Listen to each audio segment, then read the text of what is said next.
Welcome to the Why Not You podcast, where our goal is to inspire, teach, and elevate your personal journey.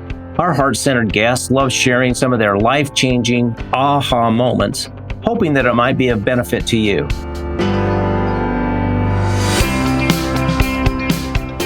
Today, we are honored to have Babette Teno with us. Babette is a best-selling author, an international speaker, nutritionalist to several celebrities, and has appeared as a guest on the Oprah Winfrey Show, and much, much more. Babette, thank you for taking the time to share with our audience a few of your experiences and insights today. Thank you, Glade, for having me. This is an honor and a privilege and a blessing to be on your podcast. I appreciate the opportunity. Well, tell us a little bit more about what it was like growing up and some of the lessons that you learned. I grew up in Simi Valley, California, which is in Southern California. And I remember being a little fat girl and teased and called names like, kids can just be mean, right? And so I was always the last one chosen to be on the teams. And I figured out at a young age, I was like 5 years old. I remember thinking in kindergarten, if I could prevent one person from going through how I know my mom is feeling at the time, she was 100 pounds overweight. I was a little chubby, fat girl, but I just thought I'll feel like I've done something and helped someone. And as time went on, I figured out that, interestingly, I didn't like being chosen last on team. So then I started coordinating things. So I was not ever last on the team because I was coordinating. So I would just make sure I included everybody. And so throughout school, I then actually went through, there's so many different trials and tribulations that we all go through, and everybody has a story. And oftentimes you don't talk about it. I don't know about your family, but in our family, we didn't communicate about anything. And so I just remember being raised in a family of workaholics. My dad literally lived by and said every single day to us, you do not ever call in sick unless you're on your deathbed. And so he lived by that. He oftentimes didn't show up to sporting events and school events and award ceremonies and things. And I always interpreted that as he wasn't showing up because I wasn't good enough and I needed to do better. So I just figured out at a young age, like, there was always opportunity or always ways to do better. So showing up, even at a young age and not identifying these things specifically in elementary school, that it was mindset. It was just, and not even necessarily, it was observing it in my parents and their work ethic. It wasn't like anyone said, like, you need to do this or think this. And so it was really interesting mindset and continuing to just be resilient and relentless, not just persistent, and showing up. And throughout life, like so many times, I just thought, you know what? And I don't even know where I figured this out. Like, suit up, show up, take action, and keep going. It's not going to happen always the first time. And oftentimes people don't see the backstory and all of the trials, tragedy, tribulations that happen behind the scenes. They just see where you are, like Glade, all that you've accomplished and where you are and the ups and downs. People look at you in your life and they're like, oh my gosh, you're amazing and you're so lucky. You're like, no, I worked to get here and I did the work to actually work through certain things and get the lessons from everything along the way, right? That's true. I'm a slow learner, though. You learn things very early on in life, and I'm amazed at how quickly you pick things up. And, it's just a testament to, we're all different. We all have different skill sets, and we all learn things at a different pace. But the main thing is, like you said, just keep going, show up, put in the work. Absolutely. I remember too, this is actually, I played softball as one of the sports growing up, and even going to the batting cages. And at first, when I went to the batting cages, I just thought, why would someone just stand and keep hitting balls? Because repetition is how we get better. And it doesn't matter if you're standing in a batting cage or whatever it is in life. The way that we get better is continuing to show up and continuing to repeat and daily disciplines. And so all of these things too, because, I remember just being so blessed and being mentored and coached by some amazing people and so many quotes throughout the years, and how they lived their life too was evidence to these things that were working. But people that don't have goals and don't have a written plan and don't have daily disciplines, they're like a rudderless ship at sea, like a dog chasing its tail. Like, you could just go in circles for the rest of your life. And as opposed to saying things, write it down. I remember being at a Brian Tracy event, and this actually goes back to one of my first real personal growth and development experiences. When I worked for an insurance company after my dad passed away, I thought, I'm going to go like share the importance of everybody. Everybody needs life insurance. I was in my early 20s when my dad passed away. He was in his 40s. And so I was at a Brian Tracy seminar, a goal setting seminar in Las Vegas, this big room of people. And he did this goal setting exercise. And he said, just drop self-imposed limitations, write down what your life, your dream life would look like if money were no issue, time, etc. And so he said, what's going to happen is for about the first 5 to 10 minutes, there's a lot of things in each of your heads, and you're going to have to like just step aside, move those things aside to get past those, to allow yourself to remove the blockage, to be able to write things down. And so looking around, no one was writing, and all of a sudden we all started writing. And so like remove all the things, right? All the money blocks, all the everything. And so I'm not strong enough, smart enough, whatever enough. And so we started writing, and he said, just from writing that down after we finished the exercise, he said, okay, now read what you've written. And he said, just from writing down what was in your head and goals that you want to accomplish, he said, you will have accomplished, just from reading it once, you will have accomplished 80% of what you've written down. And he said, if you actually take that card with you and read it every single day, you'll have accomplished like 95 to 100% of what you've written down, the power of the subconscious, right? And I just thought, okay, I did not intentionally lose that card or misplace that card, but I did. And interestingly, about 8 months later, I found it.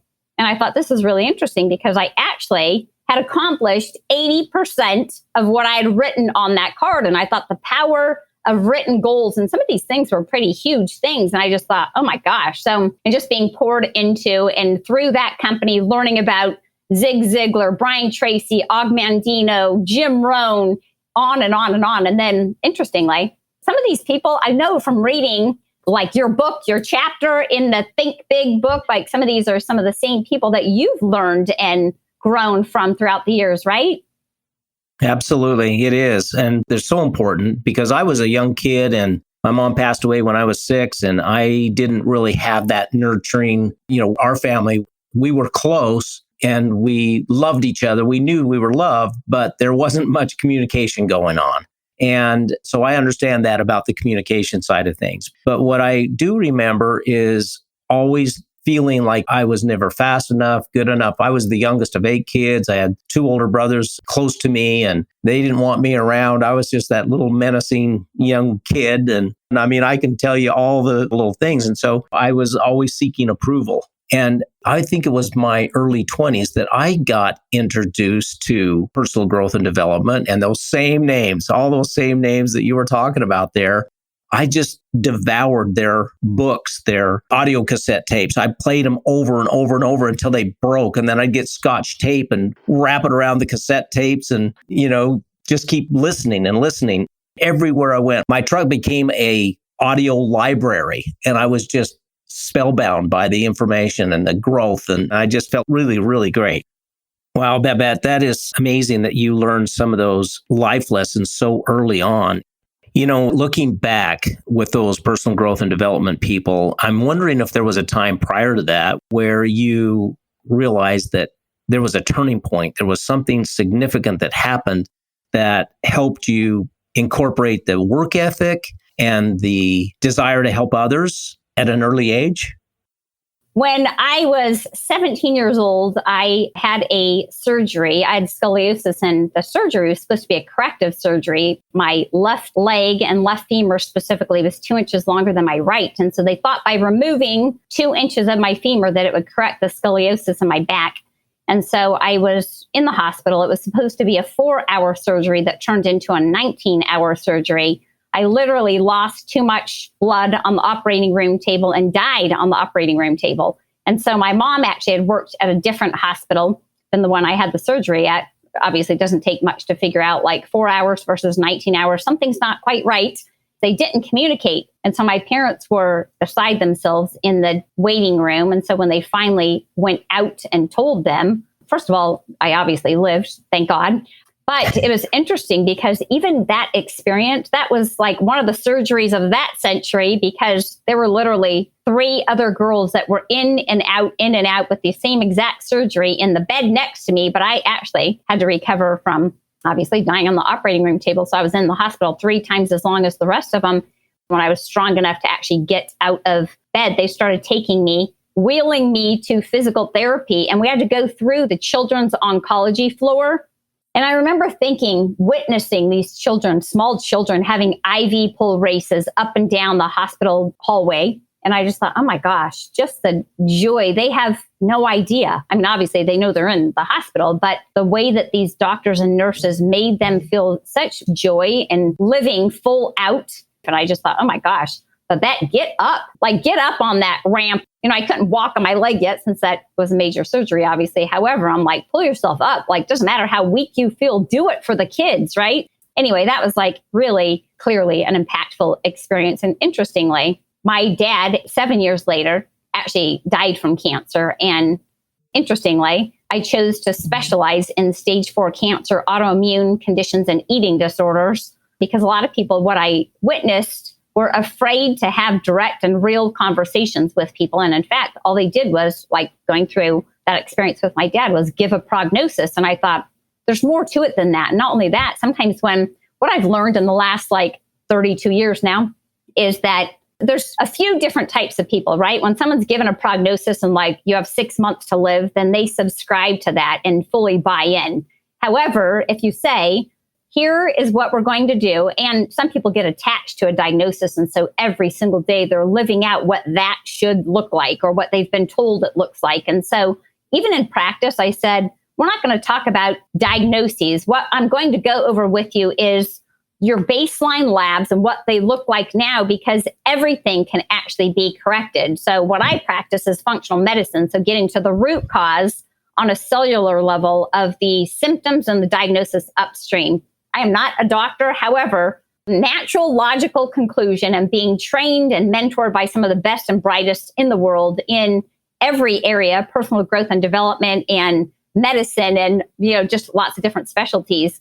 What I've learned is that, obviously, if people are willing to obviously put in the work in whatever area it is, if they want to overcome something, whether it's a diagnosis or a health condition or just mental resolve and getting to the next level in their business, there's always a way. If you're willing to do the work, do the daily disciplines, sometimes make sacrifices, then there's always a way. And so many people with just different diagnoses, whatever the diagnosis is, it's like, okay, here are things. Let's heal, repair, and restore the body, right, to optimum health, function, and performance. And so there's ways to do all of these things. And it's body, mind, and spirit. So you can't work on one body part like a lot of times practitioners will treat from the neck down. Mindset and the brain is a huge part of it. And so we have to work on that as well. You can't just treat one body part, because everything is affected by everything. So I'm sure, Glade, you've obviously seen that in all of the work that you've done. People see you as you are now and all that you've accomplished. And they're like, oh my gosh, that's amazing. But they have no idea all the work that you've done. The work isn't easy, which is why a lot of people choose not to do it and choose to go throughout life, merely exist in mediocrity, as opposed to pursuing greatness. I remember years ago when I was introduced to my first direct sales company. Had I known, I was a little naive and it took a little longer for me than others. So Glade, we're in the same category. But I just remember thinking, this one lady, she was dynamic and she commanded the stage, and this adorable, smart, funny lady. And I ran up to her when she was finished presenting and I said, will you mentor me? And I didn't even know what that meant, to be quite honest. But she said, honey, I would love to. She said, very few people have the courage to do what you just did. And I'm like, courage? And then she said, I have some ground rules. And I said, okay, what are they?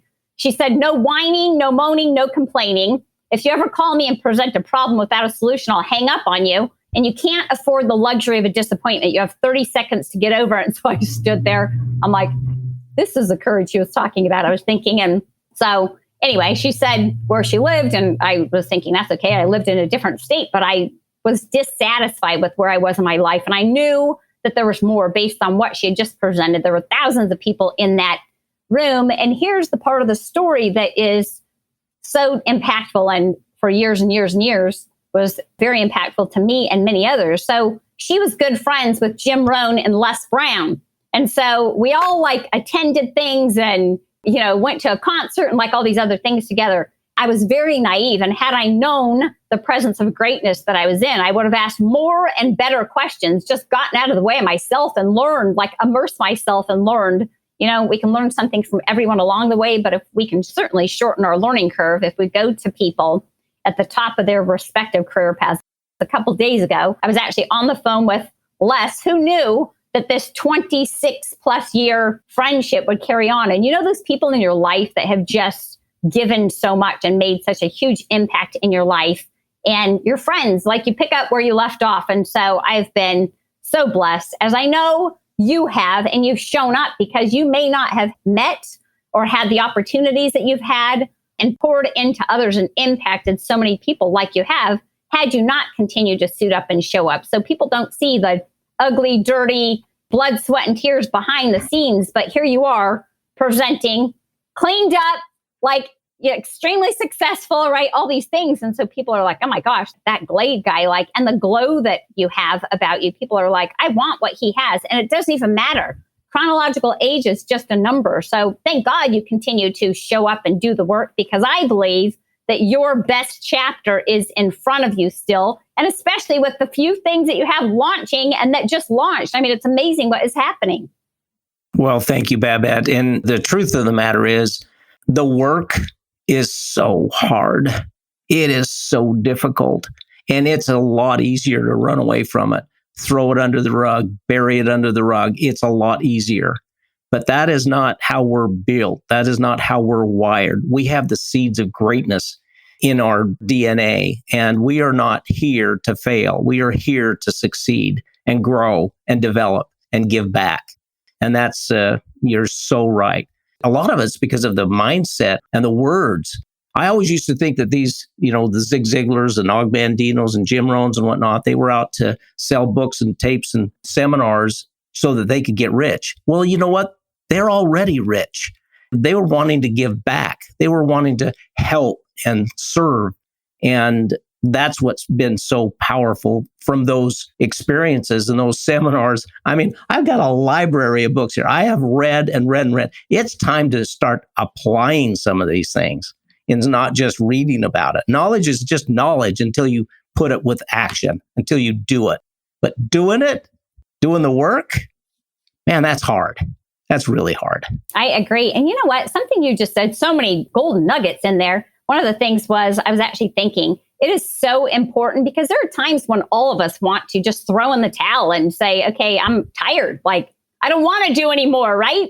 And so like a child throwing a tantrum in the background, of course, but that is so important to have intentionally choose who we surround ourselves with. Those people that say, just one more rep, just one more whatever. And in fact, I had the opportunity to participate in something like that. There are things that I did that I would never do. We all have just different fears, but overcoming so many things, like the fear of heights and so many other things. But it is so important. People don't realize it's not just, we all know, and we've heard the saying, like you're the sum equivalent of the 5 people that you choose to surround yourself with or spend the most time with, not just monetarily, but growth-wise in every area of our lives. And so you're not going to hire like a relationship coach if you want like a healthy, happy, healthy relationship that's been divorced 16 times. You're going to go to someone that obviously has success. And not to say that the person that's been divorced 16 times hasn't learned from all of those experiences, we'll say. But hopefully right, they exactly. have. And the 17th could be it. But yeah, it is hard. It's all hard. And, we choose to do it anyway, because we know, going back to one of the things that you said, that we were all made for more. And so, it's really interesting too, because I think sometimes too, when we make things about us, or I'm scared, or we procrastinate or whatever, life is not about us. We need to move out of the way and allow God to work in and through us to bless other people. We are blocking other people's blessings if we don't show up daily. Like, I feel like I have a moral obligation and responsibility. We've all been gifted with certain talents, and then we choose to strengthen skill sets and other things, right? But it's so, so important to obviously continue to show up, because we're not just showing up for ourselves. We're showing up for all the other people that are suffering and struggling, that aren't talking about it, that are on the verge of literally losing or have lost hope and inspiration. One final thing regarding this 2016, an event I spoke at, I shared some things I hadn't ever shared, because I like to pour into people. I like to support, encourage, and uplift people. And so I was invited to speak at this event and was praying and working with the speaking coach and all these things downloaded, things I had suppressed for so many years because I had things to do and people to help, right? So I wasn't like doing the work for myself and it was too painful. Let's just be completely honest. And so I did not want to do those things and didn't want to do the work, but I will help all of you do your work, right? And so interestingly, I was praying about topics. So what I presented was a lot of stuff that had come up. And I'm like, I feel like this is supposed to be like, 40 whatever years of suppression, of healing. And I'm like, oh my gosh, but this is really vulnerable in front of thousands of women and live streamed in over 100 countries. So I was judging already myself and what people would think. And, so anyway, I showed up, shared, got off the stage, and all these women came running up. And this one actually made her way up to the front. And she said, can I share something with you? And I said, you could share whatever you want. And she said, I just want to thank you. And I said, for what? And she said, I went out to my car, the speaker before you, and decided to come back in for one more speaker. And it was you. Thank you for saving my life. And I said, saving your life? And she said, you shared and revealed multiple elephants in the room. And she said, and other people are just talking about they were a broke single mom and now they make money. And she said, I was contemplating suicide when I was sitting in my car and decided to come back in for one more speaker. And so we never know the lives because sometimes people don't, that just gave me the chills, right? No, sometimes people don't share those things. And so we don't know. We're not showing up for ourselves. We're showing up for ourselves and all the other people that are hurting and suffering and struggling that we don't know about unless we show up and speak. Well, that's so powerful, Babette. And I could sit here and we could talk all day long about the different experiences and life-changing experiences. You mentioned that you were speaking in front of a bunch of women and whatnot. I know that that's your passion. That's what your work is right now. Tell us a little bit about Sisters on Stage. I will. So Sisters on Stage is, interestingly, many, many years ago, I worked for a talent agency and an entertainment public relations firm. And I've always loved meeting and connecting people. I'm like, you need to know this person and personally. It doesn't show. It doesn't. Yeah, we would never have guessed that. Not at all. Thank you. So years and years of introducing and referring and connecting people. And I'm like, you need to know. And one of the reasons I love learning about people and even practitioners and coordinating these continuing education events.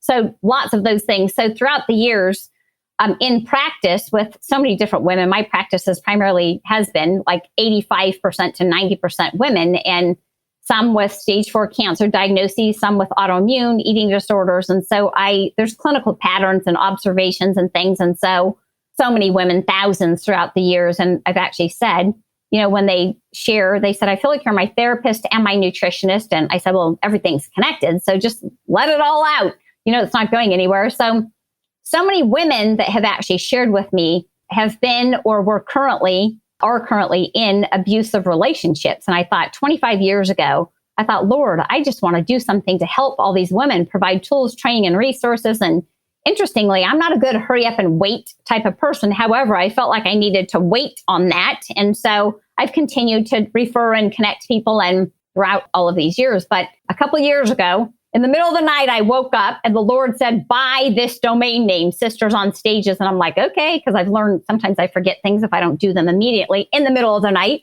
And so I bought the domain name and it's really interesting. So I've already been booking speakers for speaking engagements, podcast interviews, media, et cetera, just from connections for all these years and friends, et cetera, just amazing stories. And there's a lot of great people, but there's a lot of women that are, you would think like just in the local community, but that have not yet been recognized, but have powerful stories. And I thought, you know what?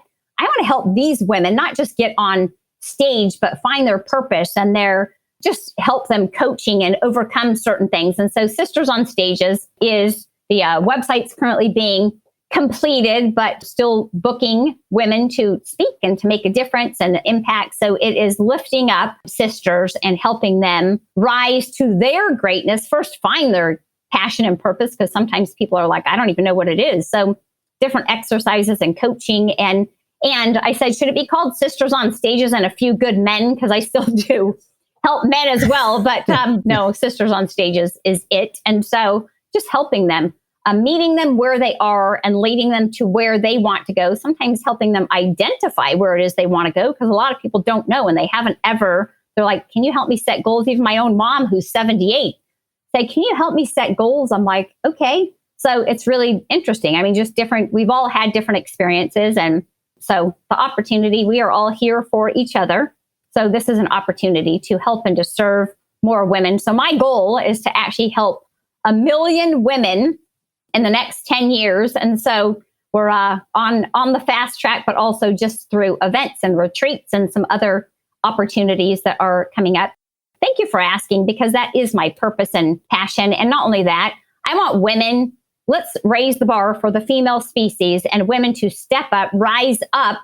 And I don't ever want another woman to not be able to pay for their husband's burial expenses, because we never know when it's our last breath or our last day for any of us. But I want women to be not just empowered, that's just an overused term, but to be all that they can be. And then they get into a partnership as opposed to being a project for a man. Like, let's all like help lift each other up. So it's pretty amazing what's happening. Well, really a co-equal. I mean, that's really what I think everybody wants. They don't want a project and they don't want to be a project. I mean, it's co-equal, working together, synchronized in and give and take and that type of thing. So that's amazing, Babette. And that's what a great goal. 1 million women in 10 years. That's awesome.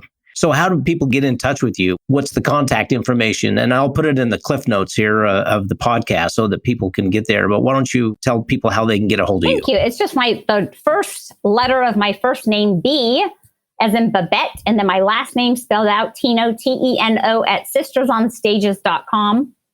Well, thank you. And Babette, you certainly have overcome more than your fair share of adversity. And I think that that's the message we really want to get across, is that we can grow from adversity. We shouldn't run from it. I think that God is really preparing us. He's not punishing us.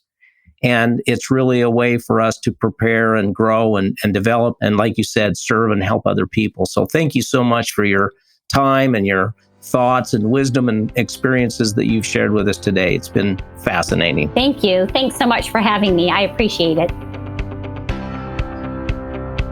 We'd like to thank our guests for sharing a part of their experience with us on this episode of Why Not You? Also, we'd like to thank Mix It 6 Studios for producing, editing, mixing, and creating our great music for this podcast. But most importantly, we'd like to thank you for listening.